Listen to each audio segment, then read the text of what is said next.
Hey everyone, it's Brenda with Stampin' Up. I wanted to show you how I organize my cardstock. Now that we have a color refresh, I've been trying to organize all the cardstock that I ordered, and I wanted to show you this easy way that I have discovered. What I have bought are these multi-page capacity sheet protectors from Office Depot. There's two different sizes. There's one that holds up to 50 sheets, and then there is one that holds up to 100 sheets. Now, this is copy paper that they're talking about, not cardstock. So you can't get 100 sheets of cardstock into these. But when I buy the multi-packs of the cardstock, you get 2 of each sheet. And so these will hold up to about 10 cardstock sheets, maybe a few more than that. And the 100 sheet, you can put a whole pack of the 25 sheets of cardstock in one of these. So let me just show you what I do, okay? I'm going to take one of these out. Oh, you know what? I already did that one. Okay, wait a minute. All right, so it looks like this. Now, of course, if you don't have very much cardstock and you want to just leave this on and put it in a 3-ring binder, you can do that. But I have all the colors and I have them organized in like a file box, okay? So this is what I do. So this is the 50 sheet one because it's just going to be for a small amount of paper. I take and I cut this strip off. Now you have to be careful. You don't want to cut this this seam right here because that's what's holding the page the page protector together. So you're just going to cut on this side of that seam. All right. So it's pretty simple to do. I've done this for a lot of organizing purposes in the past. And I was happy to find page protectors that hold a lot more. So I do that. So this is gone, okay? Then on this side here, what happens is down here they don't have the seam, so it can bulk out a little bit farther than a regular page protector. That's what makes it bigger. And on the 100 sheet page protectors, they have, wait a minute, let me just take one out. They have a bigger capacity because they're folded over. All right, these have an extra little bit there. See, can you see how that expands? So that's why that one's bigger, but the 50 doesn't. Anyway, so I flip it over and I put this, I put it in this way. So put the paper in, but what I do is I go along this edge here, mainly because this seam is going to prevent me from cutting straight. So I go down this seam here and just do one slit, and then I angle up and cut this corner off. All right, and that's going to give me easy access to my paper. Then I will slip my paper right inside like this. All right, and then I printed off labels so that I can just slap my little label on right here, and I know that that is my blueberry bushel regal paper.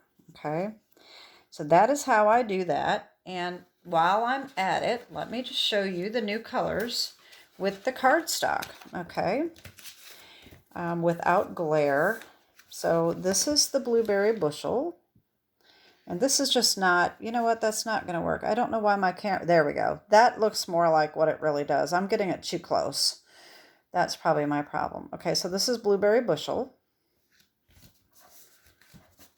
All right, we have Pretty peacock. All right.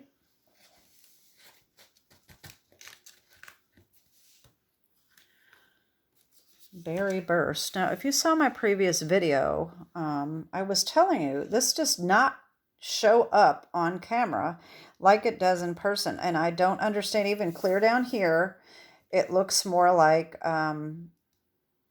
cherry cobbler. Let me just get my cherry cobbler and show you the difference so that you can see that it is not the same. Okay. You know how, if you know cherry cobbler, you know it's more of a maroon color. So you can kind of see how purpley it is compared to the cherry cobbler. But none of this shows up like the reds for some reason are not showing up like they should on my camera. So anyway, that is Berry Burst. Azure Afternoon. I actually really like this color. I didn't think I would. I thought it was more like Tempting Turquoise, but it's more of a subtle blue. It's Tempting Turquoise is just so out there, and this is more of a buffed look, if that makes any sense. So then we have Lemon Lime Twist.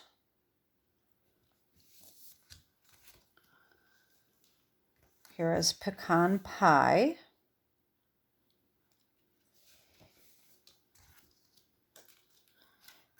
Misty Moonlight.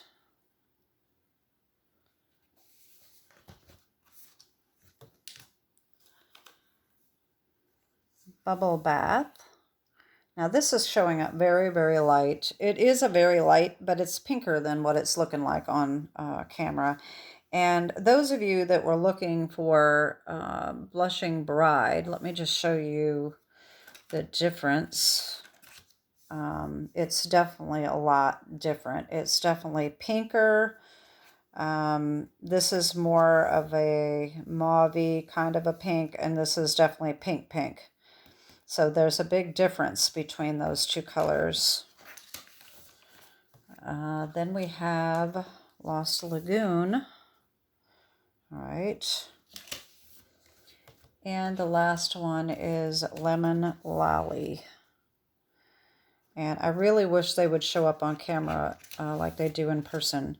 Anyway, so the other thing I wanted to mention is that what I do is, after I do this, I take a sheet and I cut it in half and then in quarters, and I make these little cards so that when I'm doing a card, these are half a sheet, so they are the perfect size for a card front. And I can just go through and look and see what color I might want to use. I am contemplating, first of all, I am going to have the labels available for a download if you want them. But I don't have a blog or a website to do a download. So the only way I can get them to you at this point is to send them in an email as an attachment. If you trust me, I'm not going to spend any spam or anything like that. But if you would like to request these, just go ahead and do so. I might offer the actual cards like this. I don't know what I would price them at yet. And that would be every single color that we offer at Stampin' Up. And do the quarter sheet with the label, or I could also do a small sampling, maybe this big, with the colors so that you can get a sample of the colors in person. So if you're interested in either one of these, the larger size or a smaller size, please make a comment and let me know, because I don't want to go to the trouble of making them if no one is interested. But I'd like to have at least 4 people interested before I go making them. Of course, I would have to figure out how much it's going to cost to do all of that first before anybody would want to order. But if there's an interest, I will put them out for sale on my Facebook page. Anyway, that is my video for today. And I'm hoping to have some cards for you this week. I'm actually, this taping is last week, so it's before my garage sale, and I don't know how much time I'm going to have to play with my new items. So I'm hoping that I will have another video for you in the week with some cards that I've made. Anyway, I hope you had a great weekend and have a wonderful week, and God bless. Bye-bye.